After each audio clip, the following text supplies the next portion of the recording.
ಓಲೈಸಬೇಕು ಅನ್ನೋದು ಅವರ ಅಥವಾ ಮುಖ್ಯಮಂತ್ರಿಗಳು ಅದರಲ್ಲೇನು ಸಂಶಯ ಇಲ್ಲ. ಏನು ಓಲೈಸ್ಕೊಳ್ಳಿಕ್ಕೆ ಹೋದ್ರು ಒಂದು ಮಾತು ಹೇಳ್ತಾನೆ, ಭಾಳ ದಿವಸ ನಡೆಯಲ್ಲ. ಅದು ಅಂತಿಮ ಘಟ್ಟಕ್ಕೆ ತಲುಪಿದ್ದಾರೆ. ಅಂತಿಮ ಘಟ್ಟಕ್ಕೆ ನಾವೇನು ಸರ್ಕಾರ ತೆಗಿಬೇಕಾಗಿಲ್ಲ, ಅವರೇ ತೆಗಿಯೋ ಕಾಲ ಬರುತ್ತೆ.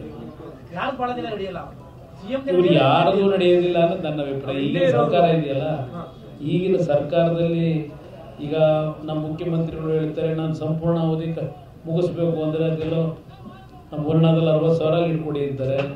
ಮತ್ತಿಲ್ಲ ನನ್ನನ್ನು ಅಧಿಕಾರ ತಿಳಿಸ್ಬಿಡ್ತಾರೆ, ಅದಕ್ಕೆ ಮೈಸೂರಿನ ಅಭ್ಯರ್ಥಿ ಗೆಲ್ಲಿಸಿ ಅಂತ ಕೇಳ್ತಾರೆ.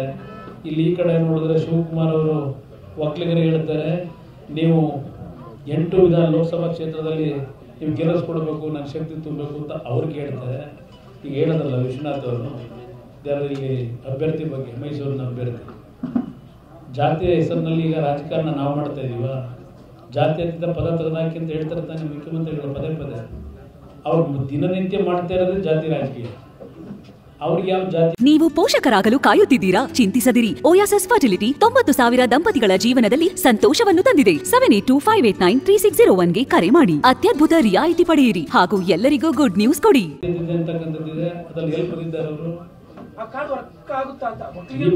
ಈ ಬಾರಿ ಒಕ್ಕಲಿಗರ ಕಾರ್ಡ್ ವರ್ಕೌಟ್ ಆಗಲ್ಲ, ಯಾವ ಸಂಶಯ ಇಟ್ಕೊಬಿಟ್ಟು ವರ್ಕೌಟ್ ಆಗೋದು ಇಲ್ಲ. ಅದರ ಜೊತೆಗೆ ಅವರ ಸ್ವಯಂಕೃತ ಅಪರಾಧದಲ್ಲಿ ಈ ವರ್ಷ 2024 ಏನೇನು ಡೆವಲಪ್ಮೆಂಟ್ ಆಗುತ್ತೆ ಅನ್ನೋದು ಸ್ವಲ್ಪ ಜನ ಕಾದು ನೋಡೋಣ. ಇತ್ತೀಚೆಗೆ ಬಹಳ ಪ್ರೀತಿ ಬಂದಿದೆ. ಯಾಕಂದ್ರೆ 30 ವರ್ಷ ಆದ್ಮೇಲೆ ಏನೋ ಒಕ್ಕಲಿಗರಿಗೆ ಸೀಟ್ ಕೊಟ್ಟವ್ರಂತಲ್ಲ, ಈಗ ಒಕ್ಕಲಿಗರು 42 ವರ್ಷ ಆದ್ಮೇಲೆ ಒಕ್ಕಲಿಗರಿಗೆ ಕೊಟ್ಟಿದ್ದೀವಂತೆ. ಅದಕ್ಕೆ ಒಕ್ಕಲಿಗರು ಮತ ಹಾಕಿ ಅಂತ ಕೇಳ್ತಾ ಇದ್ದಾರೆ. 42 ವರ್ಷದಿಂದ ಹಿಡ್ಕೊಂಡಿದ್ದಾರೆ, ಅವ್ರು ಕೊಡಬೇಡಿ ಅಂತ ಕೊಡಬೇಡಿ ಅಂತ ಹೇಳಿ ಅವ್ರನ್ನ ಕೊಡಬಹುದಾಗಿತ್ತಲ್ವಾ. ಅದರಿಂದ ಕಾಲ ಕೆಲವು ತೀರ್ಮಾನಗಳನ್ನ ಕಾಲ ಮಾಡುತ್ತೆ, ನಮ್ಮ ಕೈಲಿಲ್ಲ. ಅವೆಲ್ಲ ವಿಧಿ ಆಟಗಳು.